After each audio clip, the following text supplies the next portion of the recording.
Did you take that money? No, I did not take that money. I handle corrections, refunds, late payments, and cash deposits every day. You're making this sound simple, but it wasn't. The person you are looking at is Marian Ruth Caldwell. At this moment, she is being confronted by financial investigators inside the auditorium of St. Bridget of Mercy Catholic School after more than $400,000 in tuition money, uniform funds, and financial aid meant for poor students was discovered missing from the school's accounting system.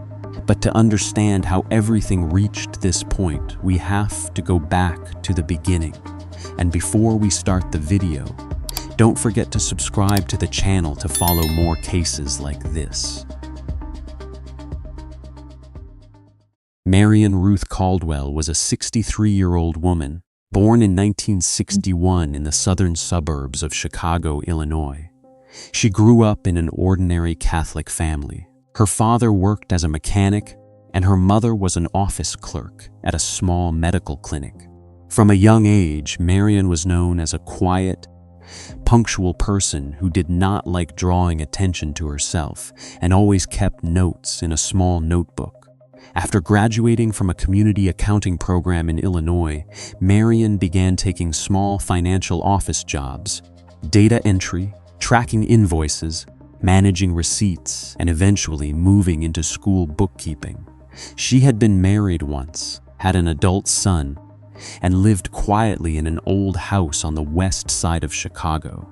Neighbors remembered her as a woman who did not talk much, who often attended Sunday Mass, carried a cloth shopping bag to the store, and greeted people just enough to be polite. For nearly 2 decades, Marian worked as the bookkeeper for St. Bridget of Mercy Catholic School, a K-8 Catholic school located in an old working-class neighborhood of Chicago.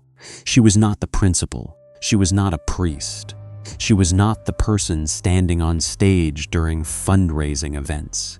But in reality, Marian was the person who touched the money every single day.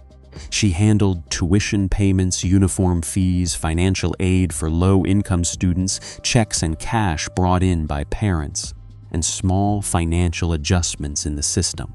If a family needed more time to pay tuition, they went to Marian. If a parent needed proof that a payment had been made, they called Marian.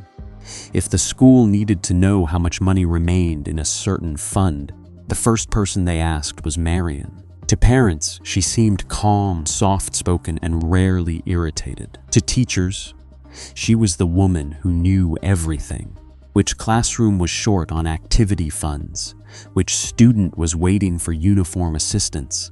Which family needed tuition assistance so their child would not have to leave the school?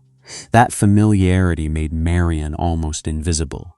And in financial crimes like this, sometimes the most dangerous person is not the most powerful one. It is the person who has been trusted for so long that no one thinks to check anymore.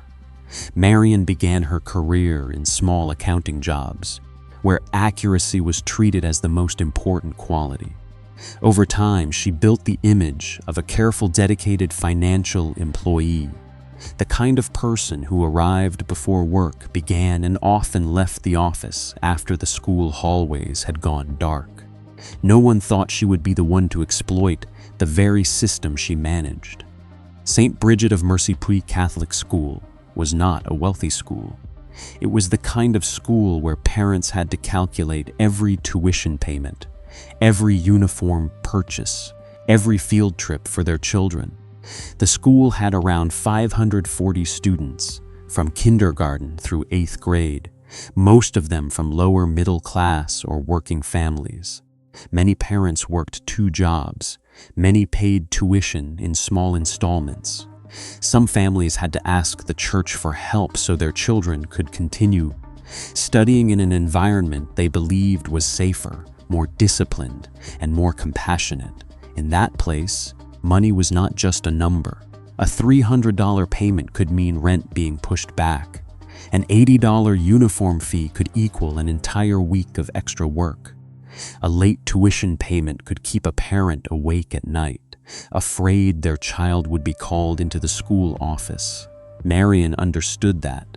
She sat right in the middle of that financial current. In front of her were cash envelopes, tuition checks, paper receipts, Excel sheets, accounting software, and families placing their trust in the small signature at the bottom of a page. Every semester, parents lined up outside the finance office. Marian took their money, stamped the forms, handed over the receipts, and smiled as she told them everything had been recorded. Some families brought small children with them. Some mothers still wore their work uniforms, using a lunch break to come in and make a payment. Some fathers stood quietly in front of the desk, asking whether the school could give them 2 more weeks to cover the balance. Marian often nodded. She said she understood. She said the school would try to help, and that was exactly what made people trust her more. But beneath that image of a calm, gentle woman, a quiet chain of discrepancies began to appear. Not loudly, not suddenly. There was no single day when $400,000 vanished all at once.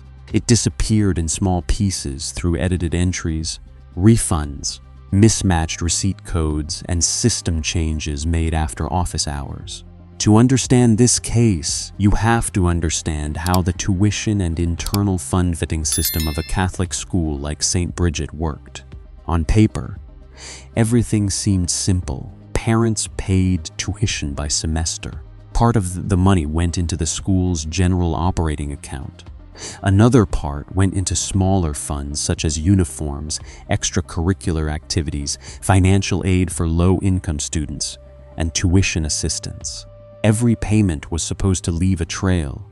If a parent paid by check, that check had to be recorded. If they paid in cash, there had to be a receipt.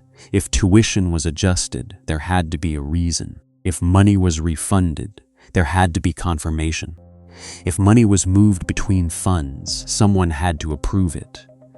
But the weakness was that the system depended too heavily on one person entering the information, and that person was Marian Caldwell. She knew which parents often paid in cash. She knew which families tended to pay late. She knew which amounts were small enough to avoid questions. She knew the Poor Student Assistance Fund often contained many small donations that were difficult to trace dollar by dollar. She also knew the school did not have enough money to hire independent auditors regularly. So many financial reports were only glanced over during short meetings. From the outside, the system appeared controlled. There was software, there were receipts, there were bank accounts, there were monthly reports. But in reality, if the person entering the data knew how to create reasonable labels like tuition correction, uniform adjustment, family refund, or vendor reimbursement, then a payment could be pushed out of view for months. And Marian understood that better than anyone. She did not need to break a lock. She did not need to impersonate anyone. She did not need to hack into the system. She only had to stand in the exact place everyone had trusted her to stand, the keeper of the books. According to the investigative file in the script, everything began with a small cash payment of a few $100s that one parent submitted for a uniform fee. That payment had a paper receipt and Marian's signature, but it was never entered into the system that day. It should have been reconciled in the weekend report, but no one asked. It was a number small enough to be overlooked. Then Marian tried again. This time it was a tuition adjustment. One family was marked as pending, even though they had actually paid in full. When the parent did not notice right away, she continued. One payment was changed into a refund. Another was labeled as a tuition correction. A donation meant for poor students was marked as transferred into an activity fund, but no one followed the trail after that. Marian's method was not complicated like something from a movie. That was what made it frightening. She did not build an overly sophisticated scheme from the beginning. She simply exploited the exhaustion of a small system where people were too busy to check every receipt, too trusting of familiar faces to suspect anything, and too afraid of damaging the school's image to ask uncomfortable questions. Over time, Marian began dividing the conduct into layers. With cash, she issued paper receipts but did not fully enter the payments into the software. With tuition checks, she changed payment statuses in the system to create discrepancies. With the uniform fund, she recorded more money than the school had actually ordered from the supplier. With the fund for poor students, she created payments marked as assistance for struggling families, but the money went through accounts that had nothing to do with them. What allowed everything to last so long was that each item looked reasonable on its own. A small refund, a tuition adjustment, a mistaken uniform charge, a receipt entered late, a family with incomplete paperwork. But when those pieces were placed next to each other, they formed a 6-year chain. By the second year, the amounts began growing quickly. Marian no longer stopped at a few $100s. The payments started reaching thousands. Some were broken into smaller transactions to avoid attention. Some were pushed into accounts with vague descriptions. Some were hidden during the most chaotic points of the school year. The beginning of the semester, the end of the semester, registration season, fundraising season, or right before holiday breaks. She used the money for personal expenses, credit card payments, home repairs, medical bills, shopping, and short trips that did not seem obviously unusual from the outside. Marian did not appear like someone who had suddenly become rich.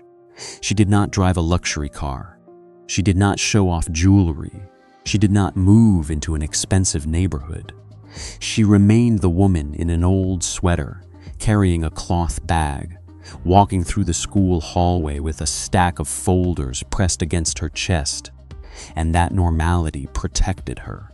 While money was being pulled out, Marian still told everyone that everything was fine. When teachers asked why the music club's budget had been cut, she said the fund was tight that year. When parents asked why uniform costs had gone up, she said supplier prices had changed. When a family asked for tuition assistance, she sighed, looked at the screen, and said the tuition assistance fund was almost empty. But the fund did not empty itself. It was drained little by little. By the end of the 6th year, the total loss was determined to be around $412,000.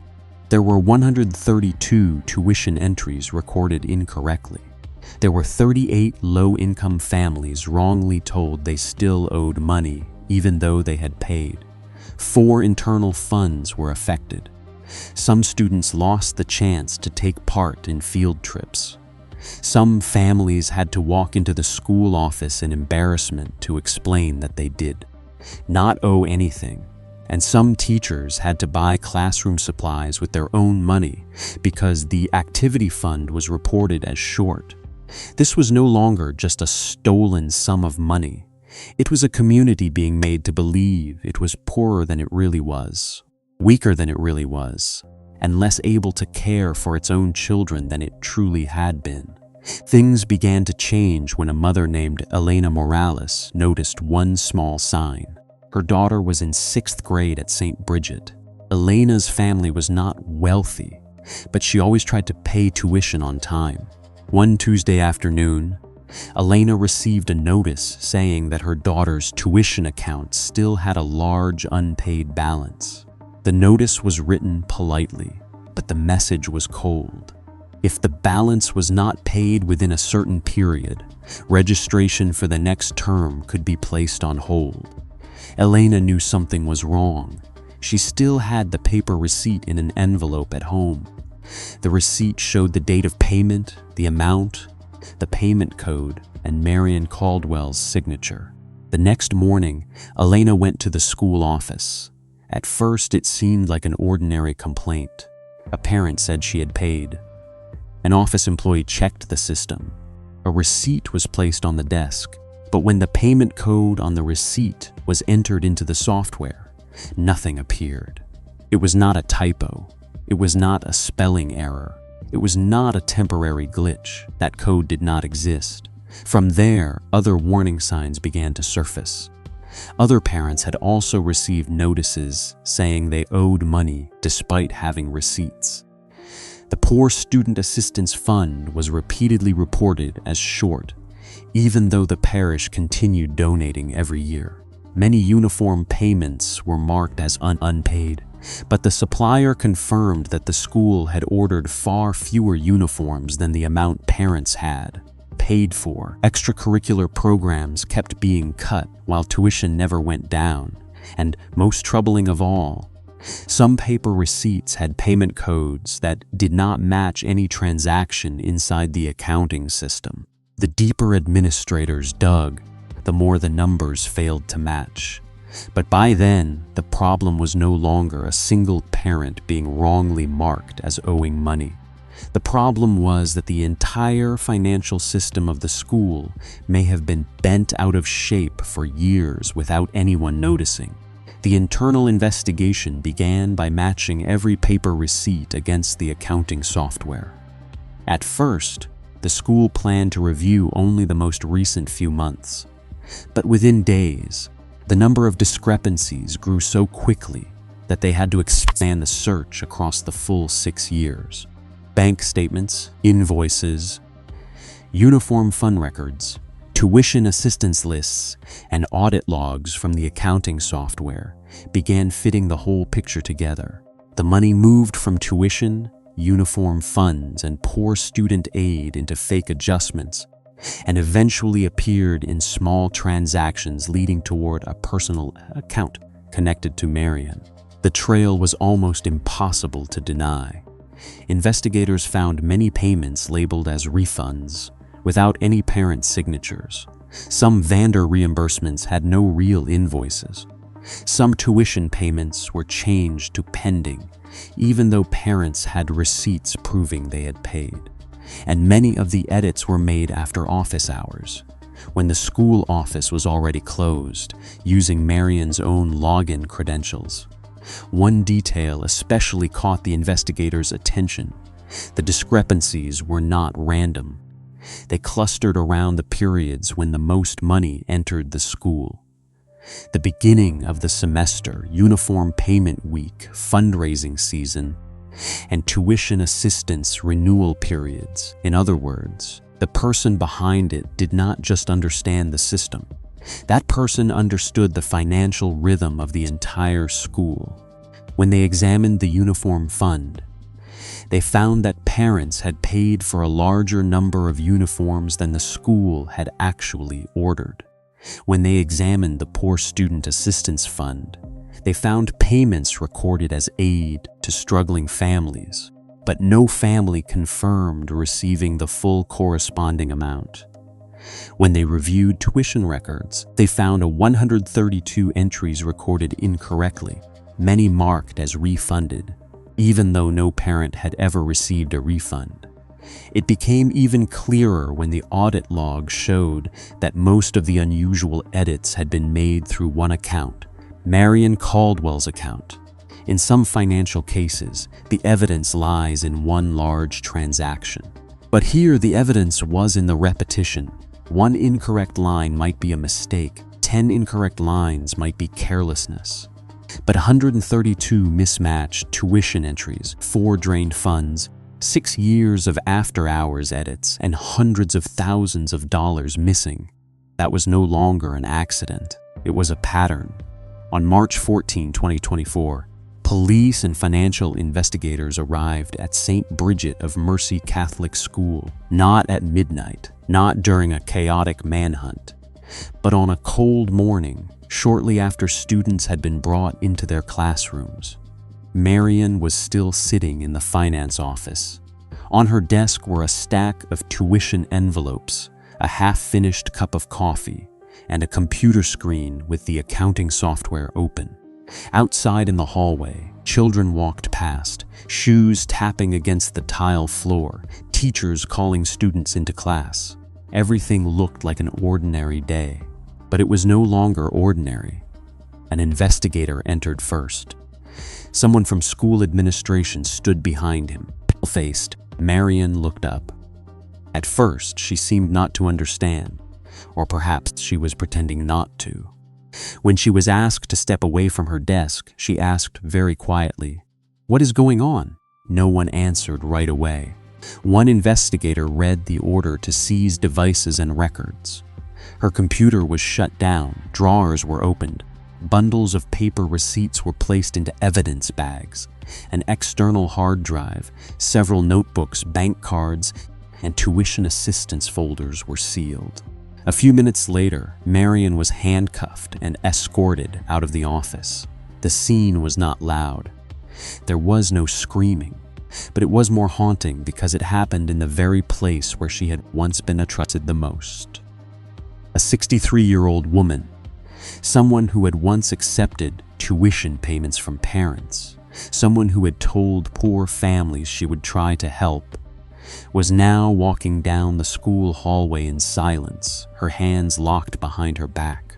For the teachers watching from a distance, that was the moment they understood that the shortages they had lived with for years were not just bad luck, not just a difficult budget, not just a community unable to contribute enough. It may have started from the desk inside the finance office. Prosecutors charged Marian Caldwell with multiple counts related to theft of property, financial fraud, falsifying accounting records, and unlawful use of nonprofit funds. According to the case presented in the script, the total amount was determined to be $412,000, spread across 6 years, involving tuition uniform funds, student activity funds, and tuition assistance. At first, Marian denied intentionally taking money. She said some entries could have been data entry errors. She said the system was old.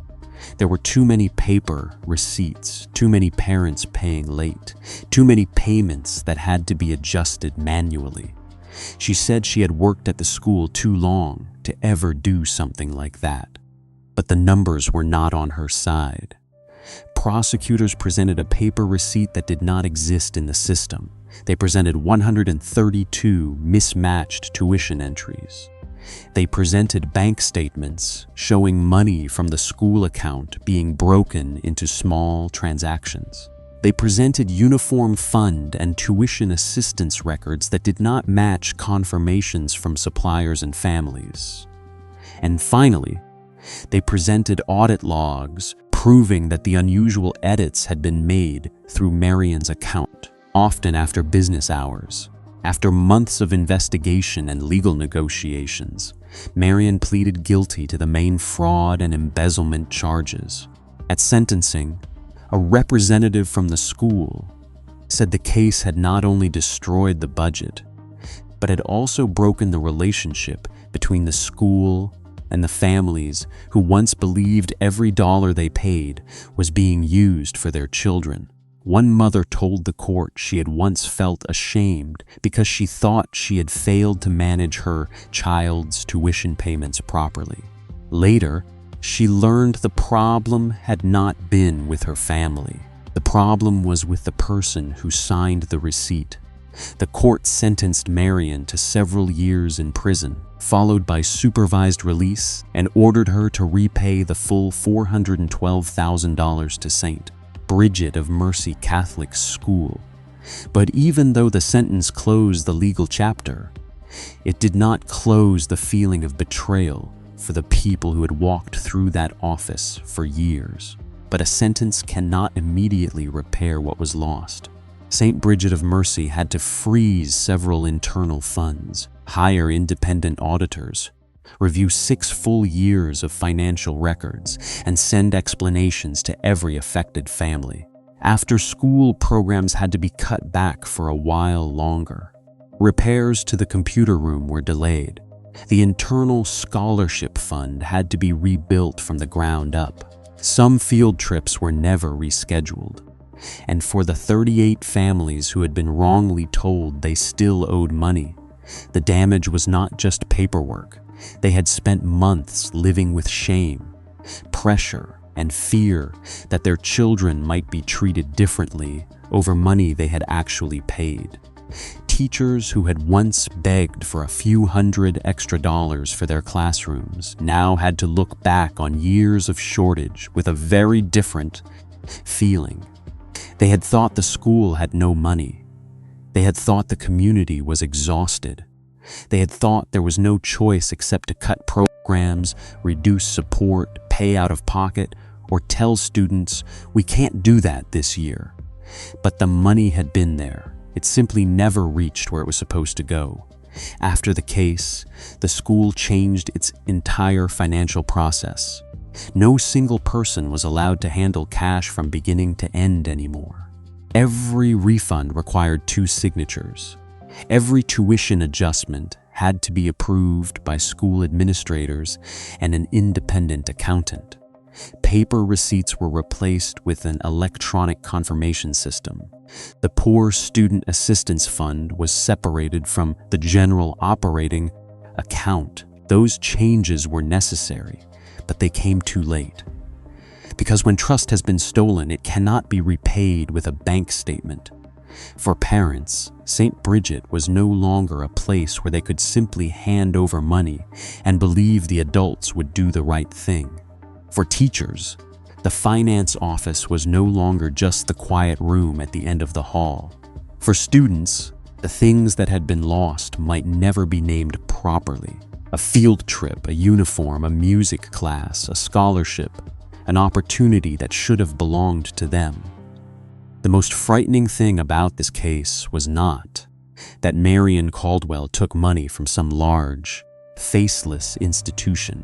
She took it from a small community where every dollar had a face behind it. A mother working a night shift. A father writing a check and carefully saving the receipt. A teacher gathering funds for a student club. A family hoping tuition assistance would help their child stay in school. And for 6 years, the person entrusted to protect those funds was the same person who made them disappear. Marian Caldwell did not need a gun. She did not need threats. She did not need to break down a door. All she needed was a desk in the finance office, a login account, a stack of receipts, and years of no one questioning numbers that had become too familiar. $412,000 could be written in the file as a financial loss. But for St. Bridget of Mercy Catholic School, that number also meant canceled programs, families wrongly told they owed money, students losing support, and parents who once believed that when they placed money on the desk, it would go exactly where it was supposed to go. Some cases begin with police sirens. Some begin with an emergency call. But this one began with a paper receipt kept inside a mother's envelope, saved only because she knew she had paid. And in the end, that small piece of paper brought down a secret that had lasted 6 years.